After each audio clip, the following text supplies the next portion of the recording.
The Garden Report is brought to you by FanDuel, the exclusive wagering partner of the CLNS Media Network.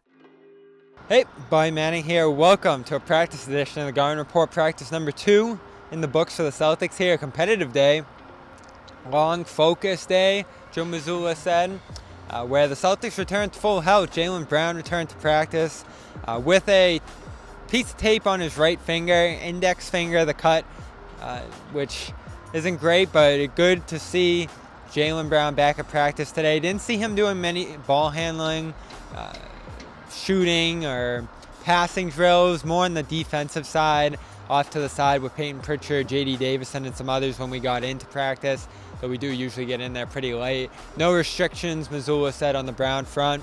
CLNS Media's Celtics coverage is brought to you by FanDuel. Sign up at FanDuel.com/Boston and make every moment more on America's #1 sportsbook.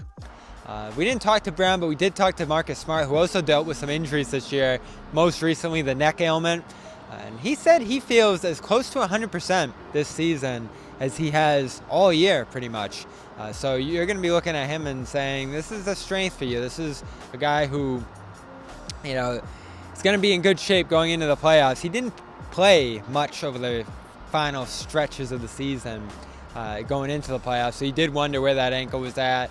The thigh that always bothers him, as well as this neck strain that appears to be in the past for him. Great to hear him say he's as healthy as he's been in years. Though the bigger question when it comes to Smart, and I've talked about this all year, it's one of my 5 concerns going into the playoffs, is how the Celtics balance that guard backcourt and whether Smart will be the default. Even on nights where he doesn't play as well, I finally got the chance to ask him about that dynamic this year and how it went between him, Derrick White, and Malcolm Brogdon this year. Here's what he had to say. Buying in. We, all 3 of us, that we've all sat down and talked, and we've all let each other know, what I'm saying, we're here to win, and that's our main goal, and we're going to sacrifice whatever that means to reach that. And for us, that's, we understand that we all 3 can't play at the same time. There's not enough minutes. We understand that some of us might be on the court for a good period of time together, but somebody's got to go to the bench, and we understand, understanding that if that happens, it's nothing personal. We're all trying to win, and it's for the betterment of the team. So when you got guys that buy into the system and understand what we're trying to reach, it's easy to get along, and it's easy to strive to make the strides that we have been making, especially going to the playoffs. So that's super encouraging. If I had a follow-up there, I would ask him how he would react to landing on the bench in the fourth quarter, how he's going to handle that. Because there was one game last postseason, game 1 of the finals, where he did land on the bench in favor of Peyton Pritchard and Derrick White, who closed that game tremendously. How did he react to that? How did he learn to deal with possibly not being on the floor in these situations? And what is the level of trust Joe Mazzulla has in him? Can he get away from him? Does he trust Smart to stay engaged and active if he does need to get away from him in favor of White and Brogdon, who have posted +7 net rating together this year, the best backcourt duo on the team statistically. They both played incredible this season. Brogdon enters the playoffs in full stride. White arguably the best of the 3 this year.